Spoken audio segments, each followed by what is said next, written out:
Hey, this is Jan from Log Cabin Leather by Jan, and today I'm here to talk to you for my Workshop Wednesday series about cutting leather belts. If you joined me on Monday last week, I talked about the types of leather I buy and the sizes of the pieces and so forth. So today I'm actually going to show the cutting process of that. Thank you to all of you who have joined me and who have been supportive, and I hope you find this series interesting and informative.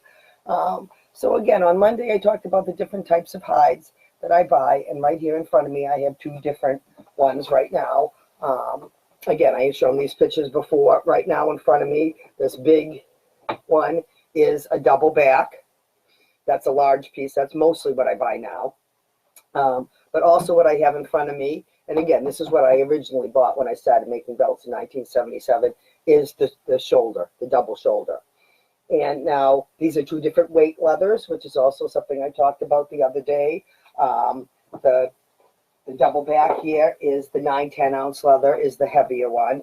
Originally, when I started making belts, they were all pretty much the 7-8 ounce leather. And see, again, this is a workable size hide. It's not huge. Something I can manage in my room here. This workshop is rather small. And again, I have a table here. I've only got to that wall and to here, so it's not very large. So cutting these sometimes can be a little, like this one is hard to cut because if you look at it, it is wider than my room. So these are huge. And again, originally I started with these, but then again, people wanted belts that were a little bit heavier weight. So I still was buying the double shoulders then, but I was buying, again, this is 7-8 ounce. I use that a lot for women's belts because they're narrower, and women don't need them to, they're a little bit more for dress and looks than for holding up your pants like a man would want. I make belts for people of all sizes and all widths. So the 7/8 ounce is more what I use for women today. So I'm actually going to start with that one, showing you cutting today, because that one I have not cut yet at all. So the first thing I have to do is make a smooth, straight edge on it. Again, the double shoulders, or the double backs, are what I use primarily now because they're larger. I have a lot of customers that are big, and so I can make belts for all different size people. So this right here is 58 inches long. So that's going to make a belt for somebody who's, like a 54-inch waist or something like that, a 52-inch waist. It's going to fit up to. Whereas this, again, when we cut the other way, is not. Actually, it is about as long that way. But see, when it gets down here, it gets a little shorter. So, it varies. Their hides, and every single one is different. So, it's unpredictable exactly what size it's going to be. Some are a little bit longer. And again, with this type of hide, the double back, I've already cut. I can cut belts this way. If it starts to be shorter than I want it to be, I can also cut the hide the other way, which again is difficult in this room because it's hard for me, for me to even fit. So I'm going to put this one over here for right now, and I am going to start with this one. So again, this is a beautiful leather, the nice smooth back on it. It is beautiful leather. But like I said, they sometimes have scars in it. So this one is a pretty nice one. I don't really see any real scars in it. You do have like stretch marks and stuff, just like a woman after she has a baby has some stretch marks. Cows have stretch marks and stuff too. You need to remember these are animal hides. So none of them are going to be perfect. And that's just the way it is. And now because I have to buy them online, I can't pick them out by hand. But this company, I am very pleased with the quality of their leather and things like that, so I don't really have any complaints. It comes and it's usually beautiful. But you can see, I don't know, there's a slight little blemish in here, probably where the animal had a cut at some point.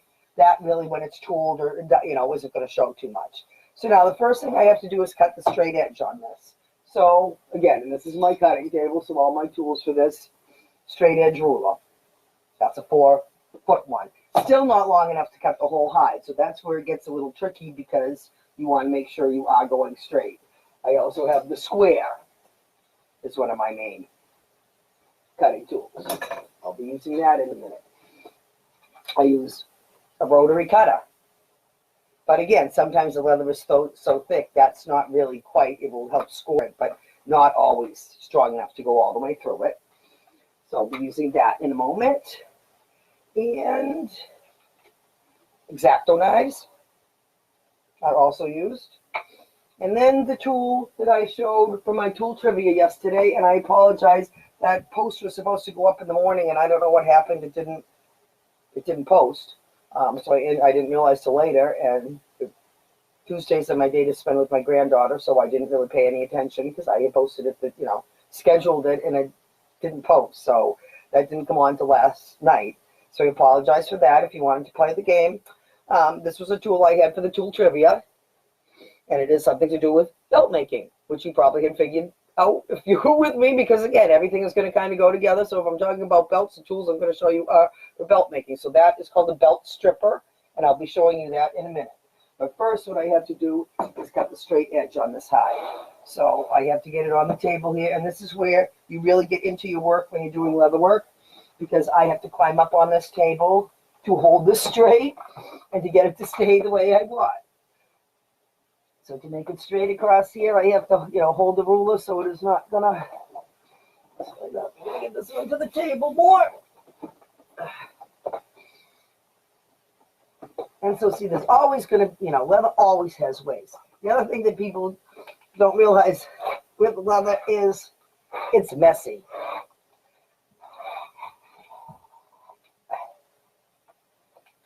And the hardest part of this is to make sure you don't move the ruler. Because then, of course, it's going to catch you up.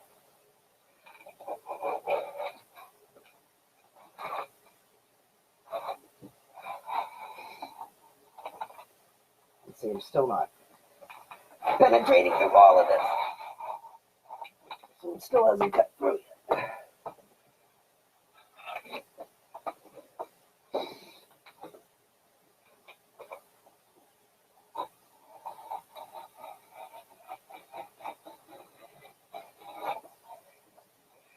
Still not. And this is a thinner hide, too.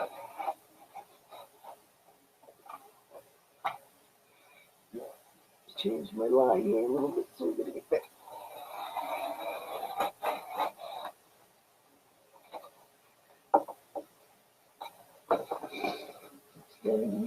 But this is a hard spot because, again, trying to keep this line straight and not wiggle the ruler as you're going through. And then because the hide is bigger than the table, I have to slide it. And sometimes with these bigger ones, I have to have them rolled up and unroll it as I'm going along because it's too big to fit on the table. So literally this would be rolled up and I'd have to unroll it as I was working. Now I have to do the same thing to fit. That's my video. So again, this is the hardest part here, is getting this edge straight. Once I've got this done, it's not too bad from there. I gotta make sure I'm straight from where it was before.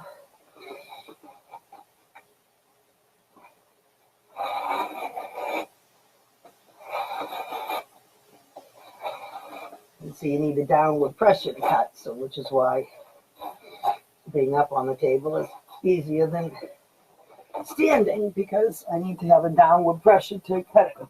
I'll see with this one I have to roll it up to get this other end so I can get it on the table and cut.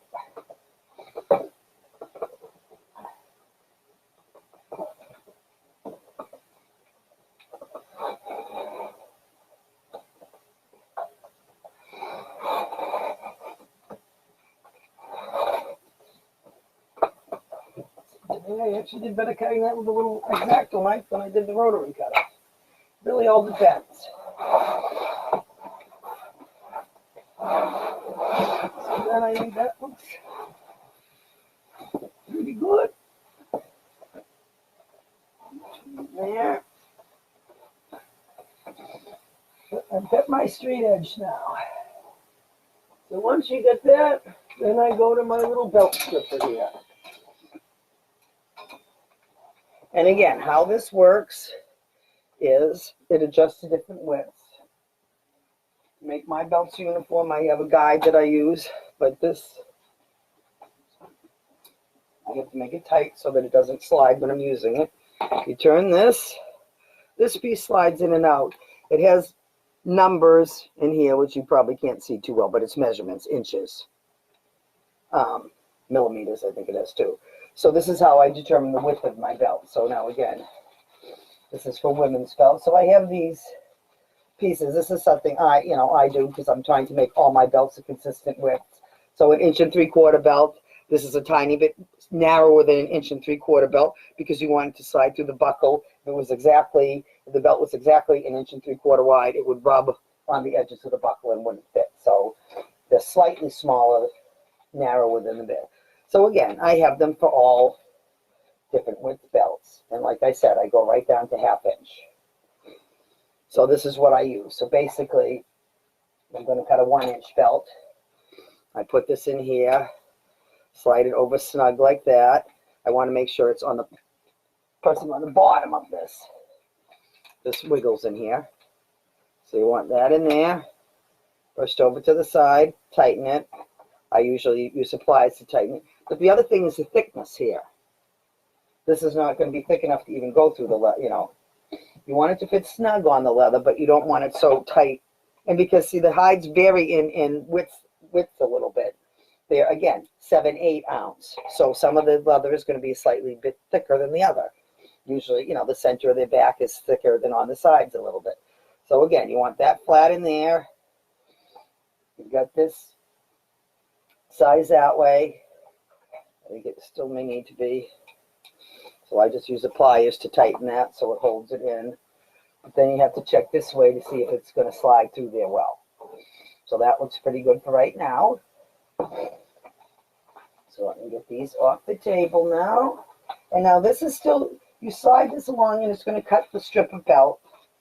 But you still have to be careful to keep this against the edge.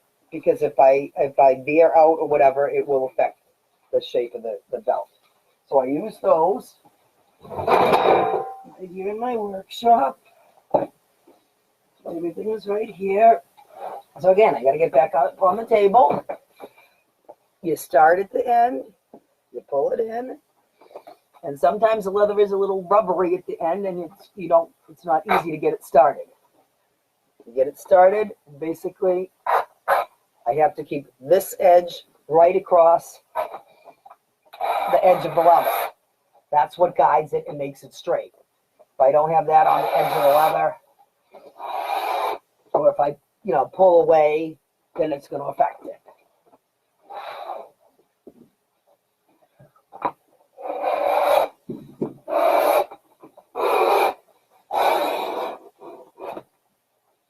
And there is one strip of belt cut. Let me do one more this width, and then I'll change it to another width just to show you how that goes. And then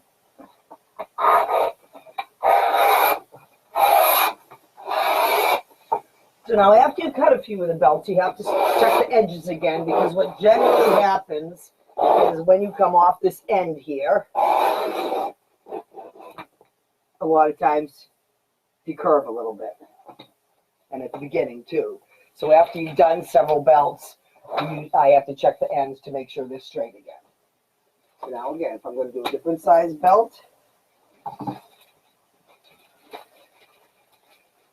find a different size. I always put the things back so I don't lose them, because it's easy to lose track of things. So again, women's belt, so I'm doing the narrower width. So this is a 3/4 inch belt I'm doing now. Usually for this leather, I'm doing 1/2 inch, 3/4 inch belts. Inch I also do make in the heavier, the thicker leathers for men. But again, that's really a matter of preference. Some people like the thicker, more rugged belts. Other people, it's more for dress, so they're not as interested in it being as, they don't care as much about the thickness. It is solid leather. It's not going to be, again, a paper thin piece of leather that's going to fall apart.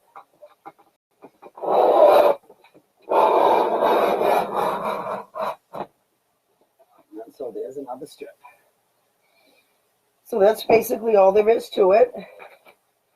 So the belt stripper, the hide, And they're all cut by hand like that. Generally, I cut a bunch at once, and then so I'll have them ready to go when I'm ready to put designs on them. Next week, I will be talking about putting the designs on them. A lot of designs I make up when I'm at craft shows. I'll demonstrate, and I'll actually just make the designs as I'm going along.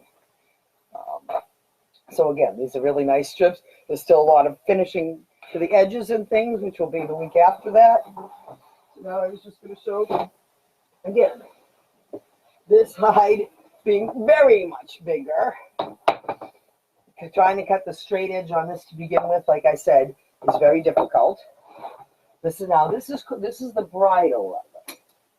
This is the rugged 9-10 ounce leather, but it's also a little bit softer feel. It isn't quite as stiff. So see, this still has a nice straight edge there. So that's what I'm checking for first before I cut any more of it. Ensuring that edge is straight. And again, same thing, except I'm going to cut something wider now. So again, I make belts in all widths for people of all sizes. So regardless what size you are, I can make a belt for you.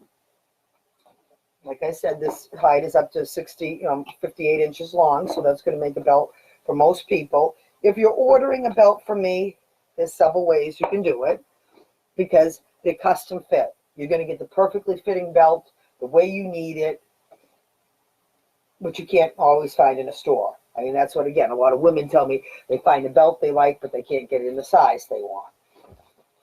Or they want a narrower belt, and you can't find the narrower belts in the store. So I've got you covered on all that. When you're sizing a belt, if you have a belt that the person wears, whether it's you, your husband, if it's for a gift and you don't want them to know, you need to take the belt that they wear now. What you want to do is on the belt, you want to measure to the hole that they wear it on.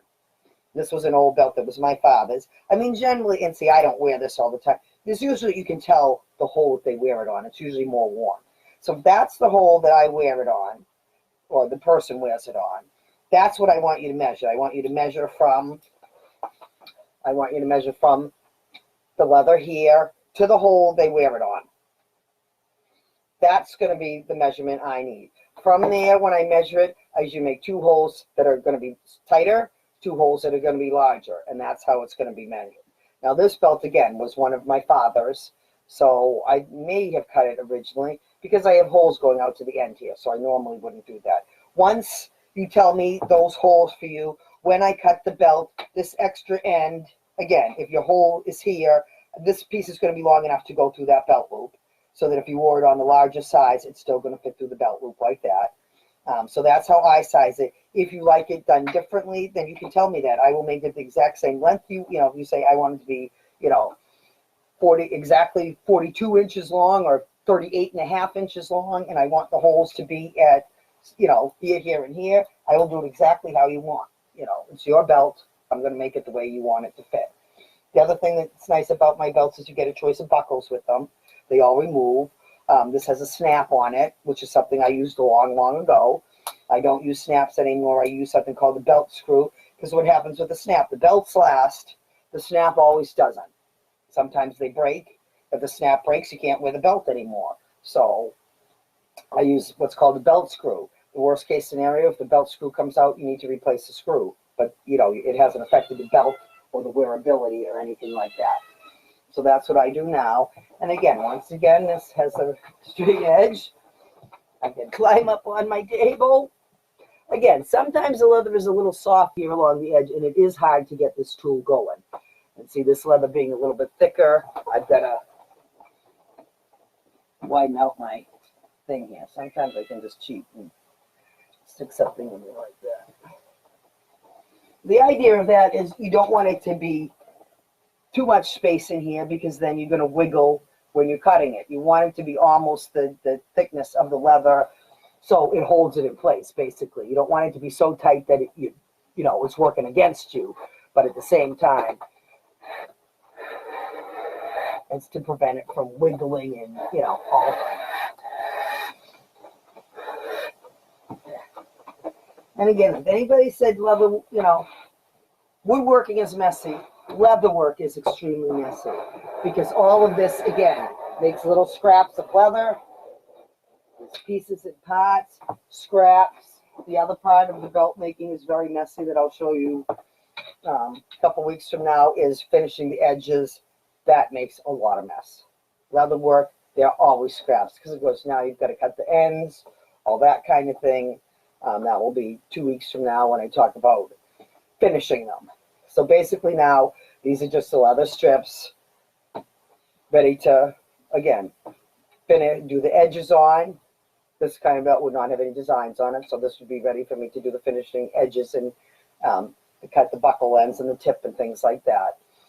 When you buy a belt from me, again, when you order this, I'm going to cut the tip end.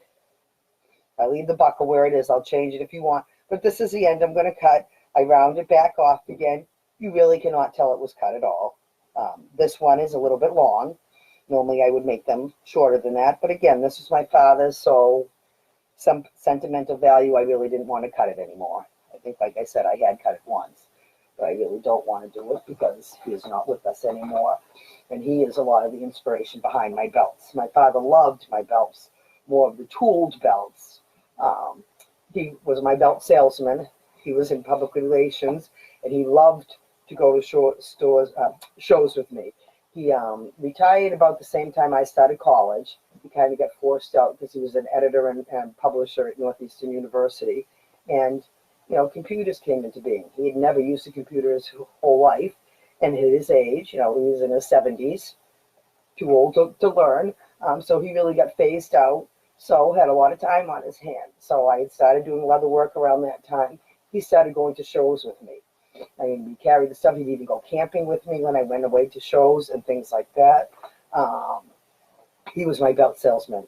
He was a lot of fun. He helped me sell a lot. He would call people and say, "Hey, you have a shabby belt? Look it over there. Come on over here. You need to pick out a new one." And they would. And they would. He would talk to them about the belts. He always wore one of my belts. Again, that will be something I talk about. I still have several of the belts that I made him. Again, this being the oldest one. This was made, I think, in 1978.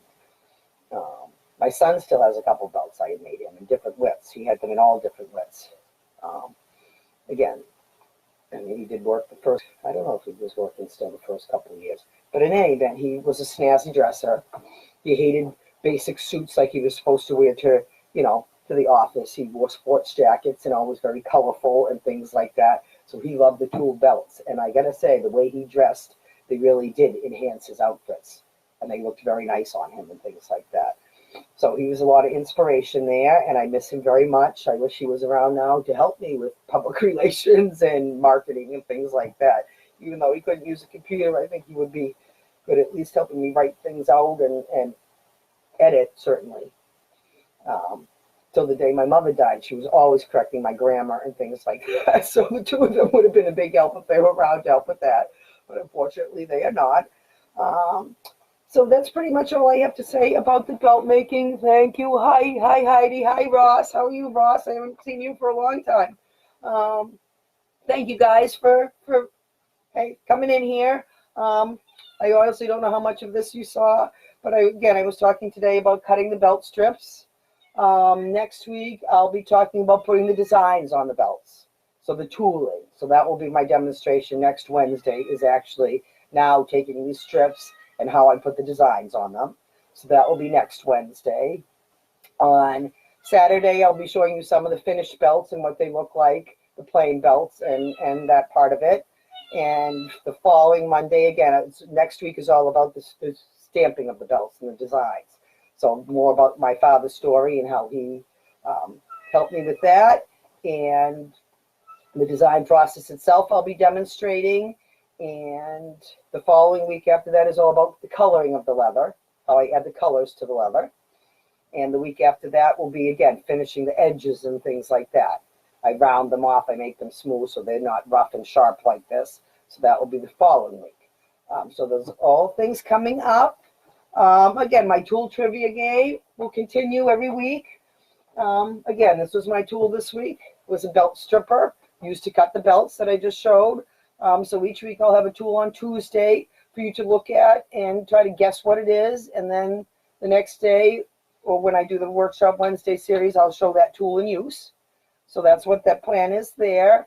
And then on my blog each week, it will have the information, like the video from Monday on the Maker Monday when I was talking about the stories behind my belts will be on my blog.